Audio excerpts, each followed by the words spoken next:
Halo semuanya, gimana kabarnya? Tentu masih semangat untuk mempelajari SKB atau Seleksi Kompetensi Bidang Bahasa Inggris CPNS 2020. Nah, hari ini kita akan membahas 10 soal mengenai SKB Bahasa Inggris. Yuk disimak. Soal ini berkaitan dengan materi past continuous yang berfungsi untuk menunjukkan suatu kegiatan yang sedang terjadi pada masa lampau. Anak kalimat yaitu when his best friend called merupakan penunjuk bahwa kejadian keseluruhan rangkaian kalimat yaitu terjadi pada masa lampau. Nah, boleh diingat teman-teman, jadi dalam penggunaan when ini ada dua kalimat, yaitu yang pertama kalimat dengan kejadian pertama, lalu ada kalimat dengan kejadian pengganggu.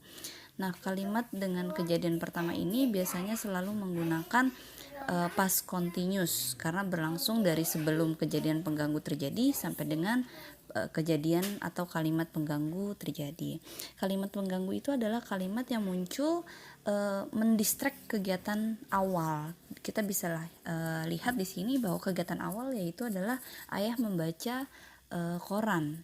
Lalu datanglah temannya memanggil, sehingga ayah membaca koran harus menggunakan past continuous seperti itu.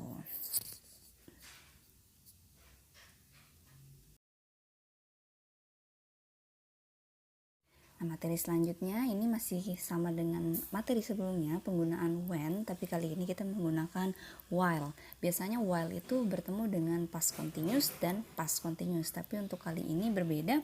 Kata setelah while itu menggunakan past tense lalu diakhiri oleh kalimat apakah ya? Nah, nggak usah bingung teman-teman, kalau di sini kita ada lihat di kalimat terakhir, yaitu ada since 1970s, itu sebagai keyword tenses apa yang digunakan dalam kalimat ini. Tentu aja ada since, berarti tenses yang kita akan pakai yaitu adalah present perfect. Betul sekali.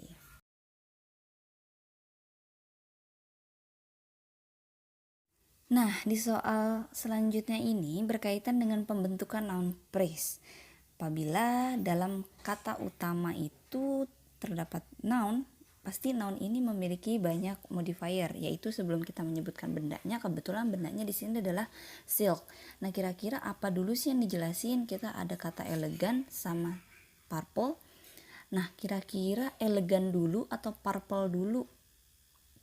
Kita bisa tahu ya teman-teman, kalau modifier itu urutannya ada D, O, S, I, A, S, C, O, M, P. D yang pertama itu adalah the atau an. Jadi kita udah bisa pastikan teman-teman, ini pasti depannya an atau e. Tinggal kita selanjutnya. Selanjutnya adalah opinion. Opinion itu bisa menyebutkan kata sifat. Ada contohnya beautiful, ada good, ada nice. Nah, elegan ini adalah salah satu opinion, sehingga elegan pasti kita dahulukan sebelum yang lain. Pasti opsinya antara A dan B. Nah, setelah elegan tadi apa aja sih? Ada juga yang size. Di sini tidak disebutkan size-nya. Lalu ada juga age, tidak juga disebutkan age. Lalu ada juga shape. Karena tidak disebutkan shape-nya bentuk oval atau circle. Selanjutnya adalah color. Nah, setelah tadi opinion, lalu color itu sendiri. Colornya adalah purple. Baru terakhir kita sebutkan bendanya, yaitu silk. Sehingga yang option A itu sebenarnya sudah sangat mudah ditentukan bahwa itu bukan jawabannya, karena kita bisa lihat di sini disebutkan silk dulu baru purple. Sedangkan jika kita mau menggunakan modifier, tentu kata benda ada di belakang, seperti itu.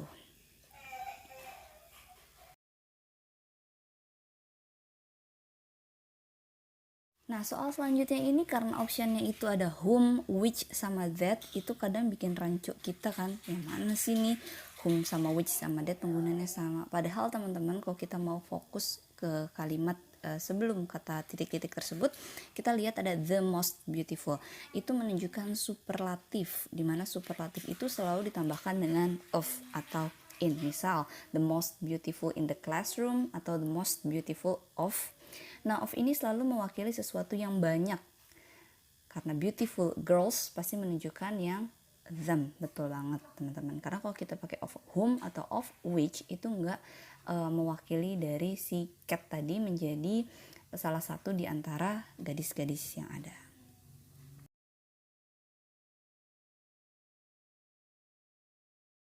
Soal ini masih lanjutan dari soal sebelumnya, yaitu ngomongin tentang superlatif. Karena di sini ada the camera which she bought is bla bla bla one in the promo.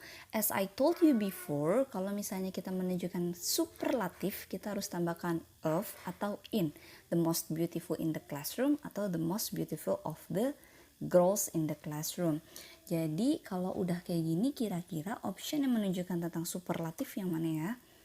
Ya, yang A, the cheapest. Dan ingat teman-teman, kalau misalnya kita mau ngomongin superlatif harus ditambahkan dengan the, sehingga option C itu nggak bisa kita pilih. Apalagi option B, kita nggak pernah ketemu cheaper itu pakai the. Mudah kan?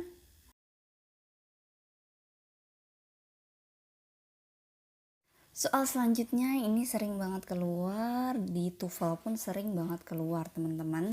Jadi kita kadang mudah banget ketika ketemu subjeknya nias nih. Oh satu, udah pasti pakai is dong.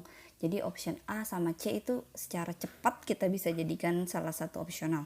Oh kayaknya nih A, oh kayaknya nih C nih, tinggal kita lihat lagi. Tapi teman-teman tolong dilihat lagi, ada koma setelah nias. Setelah nias ada koma, dan sebelum is atau kita sebut sebagai auxiliary verb, kata kerja, karena nggak ada kata kerjanya jadi pakainya modal, kita sebutnya auxiliary verb, itu ada koma juga, sehingga covering an area itu hanya sebagai additional information. Dia cuma mau ngasih tahu nias yang luasnya itu 5 juta kilometer persegi loh gitu. Jadi kita nggak usah pilih yang pakai is. Jadi option A sama C udah pasti enggak. Nah kita gimana sih caranya? Udah langsung aja pilih yang D, yaitu an island. Jadi cuma nyebutin nias, sebuah pulau yang tercover atau sebuah pulau dengan luas 5 juta kilometer. Jadi cukup di situ aja, nggak usah pakai yang that juga, karena dia nanti akan menjadi kalimat kalau kita pakainya that. Sedangkan ini bukan kalimat, ini hanya additional information. Dan ini berlaku untuk model-model kalimat seperti ini ya teman-teman. Harus diperhatikan apakah ada koma sebelum kata kerja dan setelah subjek tersebut atau tidak. Itu yang harus diperhatikan.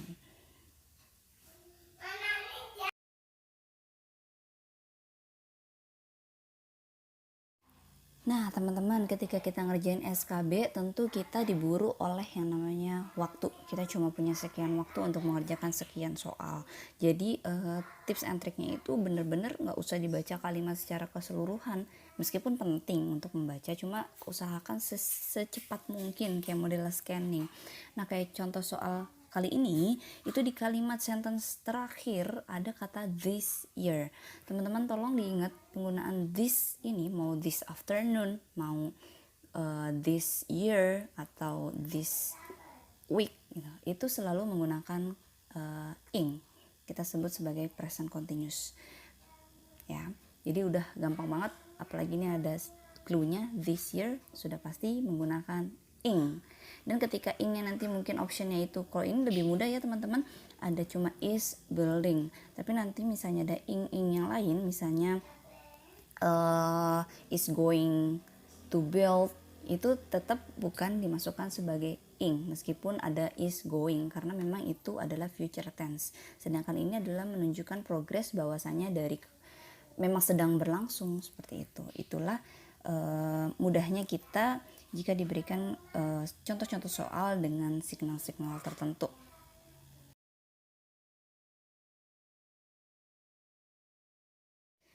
Soal selanjutnya ini berkenaan dengan penggunaan not only but also. Ini sering banget kita gunakan. Yang perlu teman-teman ketahui adalah ketika ada penggunaan not only but also, kita harus lihat setelah not only tadi apakah yang dimunculkan itu kata benda atau kata kerja.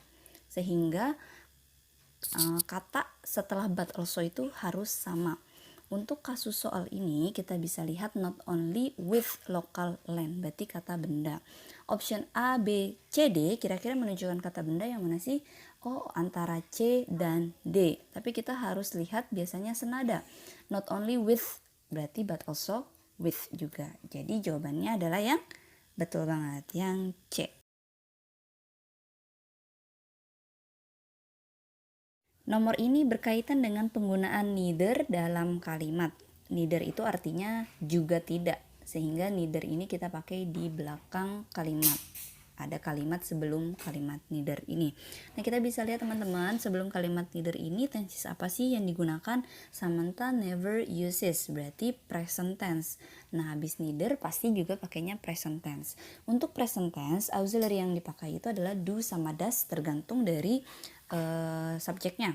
Kita bisa lihat di sini subjeknya Melanie, sudah pasti pakai does karena semua option juga pakainya does, tinggal penggunaan neither aja. Teman-teman yang bingung penggunaan neither itu abis and selalu neither and neither, jadi udah pasti optionnya yang B ya, karena kalau yang D either itu nggak menunjukkan hal yang sama dengan Samantha, karena Samantha itu negatif meskipun kalimatnya tidak terlihat seperti negatif, tapi penggunaan never itu artinya negatif, sehingga kalimat setelahnya itu juga harus yang bersifat negatif, yaitu yang B. Sedangkan option A itu karena memang pertama Melanie-nya sudah disebutkan di depan, dan yang kedua dia nggak bisa ya, sudah neither itu negatif bentuknya, kita tambahkan not, does not, neither, jadinya positif deh kalau kayak gitu.